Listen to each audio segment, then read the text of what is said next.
Hi குட்டீஸ். ஆச்சு ஒரு குட்டி கதை சொல்ல போகிறேன்.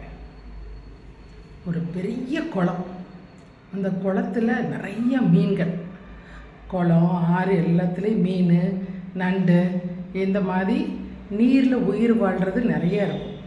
அதில் மீன் நிறையாவே இருப்பாங்க. அந்த குளத்தில் ஒரு கொக்கு. அந்த கொக்குக்கு என்னென்னா, இந்த குளத்தில் இருக்க மீனெல்லாம் எடுத்து அம்முன்னு சாப்பிட்றதான் வேலை.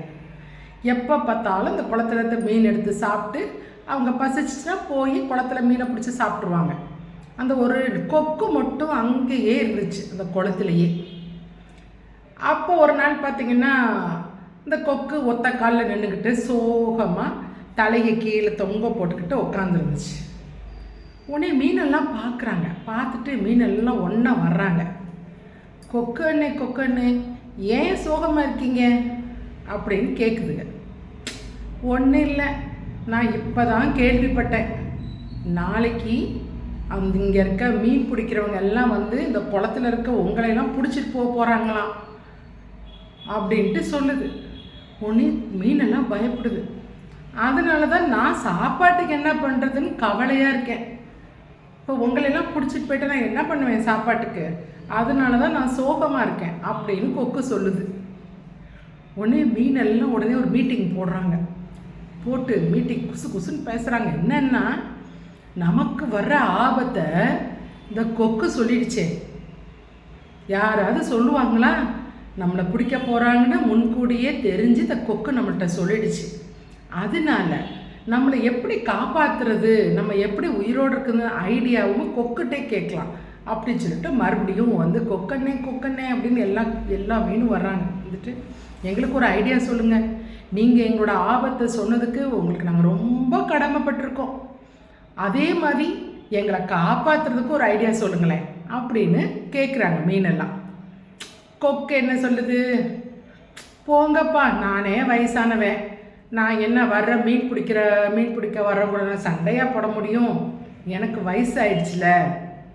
ஆனால் ஒன்று செய்யலாம், உங்களை எல்லாம் கொண்டு போய் பக்கத்தில் இருக்க குளத்துல போய் விட்டுருவேன், நான் அந்த வேலை வேணால் நான் செய்கிறேன் அப்படின்னு சொல்லுது. உடனே மீனெல்லாம், ஆகா, உங்களுக்கு எப்படி நாங்கள் நன்றி சொல்கிறதே தெரியல, எங்களை உடனே பிடிச்சி கொண்டு போய் பக்கத்து குளத்துல விட்டுருங்க அப்படின்னு சொல்கிறாங்க மீனெல்லாம். ஆமாம், எனக்கு அதனால எனக்கு ஒரு பெருமை தான், உங்களையெல்லாம் காப்பாற்ற போகிறோன்ற ஒரு பெருமை எனக்கு இருந்தால் போதும் எனக்கு, அதனால் உங்களை நான் போய் பக்கத்து குளத்துல விட்டுறேன்னு சொல்லுது. உடனே மீனெல்லாம் ஆசையோடு எல்லோரும் டபக்குன்னு கொக்கு என்ன பண்ணுது, எல்லாத்தையும் கேட்ச் பிடிச்சி கொண்டு போகுது. கொண்டு போனால் என்ன பண்ணுது, பாதி வழியில் பாதி மீனை சாப்பிட்றது, பாதி மீன்களை சாப்பிட முடியாத அங்கே இருக்க பாறை மேலே காய வைக்குது. இப்படியே குளத்தில் இருக்க அவ்வளோ மீனையும் கொண்டு போய் பாறை மேலே பாதி காயுது, பாதி இது வயிற்றுக்குள்ளே தொப்பைக்குள்ளே போயிடுச்சு. கடைசியாக நண்டு ஒன்று இருக்குது.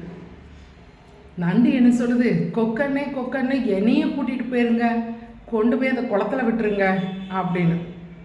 இதுக்கு என்ன, ஆகா, மீனெல்லாம் ஒருபடி பிடிச்சிட்டோம், அடுத்த நண்டையும் நம்ம சாப்பிட்ற வேண்டியதான்ட்டு, சரி வா, நானும் உனக்கு உதவி செய்கிறேன் அப்படின்னு கொக்கையும் கவிட்டு போகுது. போனால் மேலேருந்து நண்டு பார்க்குது, பாறை ஃபுல்லாக மீனாக காயுது. நண்டுக்கு புரிச்சிருச்சு, அடப்பாவி, இந்த மீனெல்லாம் உன்னை எவ்வளோ நம்புச்சுங்க, அதுக்கு இப்படி துரோகம் பண்ணிட்டியே, இவ்வளோத்தையும் பிடிச்சி பாறையில் வேற காய வச்சிருக்கியே அப்படின்னு இந்த நண்டுக்கு ரொம்ப கோபம் வேற வருது.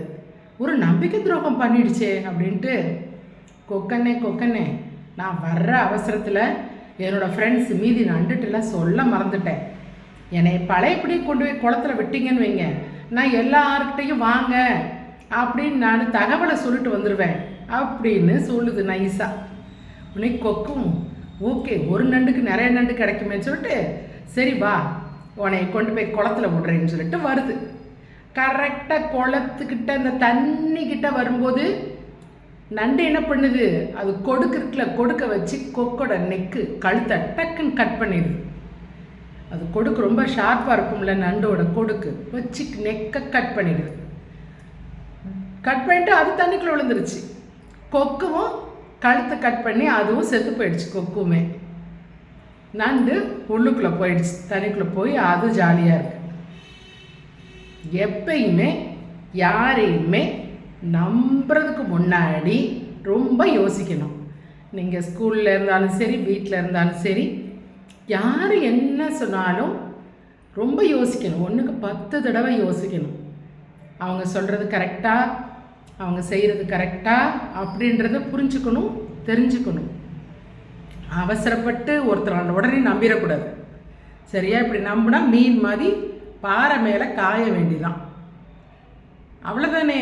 மீன் அவ்வளோ நம்பிக்கை வச்சிச்சு கொக்கு மேலே, நம்மளை காப்பாற்றிடும் நம்பிக்கை வச்சாங்களே, அது ஒரு கண்மூடித்தனமான ஒரு நம்பிக்கை. யார் மேலேயுமே ஃபுல்லாக தெரியாமல், அவங்கள பற்றி தெரியாமல் புரியாமல் எந்த இதுவும் செய்யக்கூடாது. அது நீங்கள் குட்டீஸு ரொம்ப விழிப்புணர்வாக இருக்கணும். சரியா? யார்கிட்டையும் ஏமாந்துடக்கூடாது. எல்லா விஷயத்துலேயுமே ரொம்ப ஜாக்கிரதையாக இருக்கணும். ஓகேவா? ஆச்சு. உங்களுக்கு நாளைக்கு இந்த குட்டி கதையோடு வரேன்.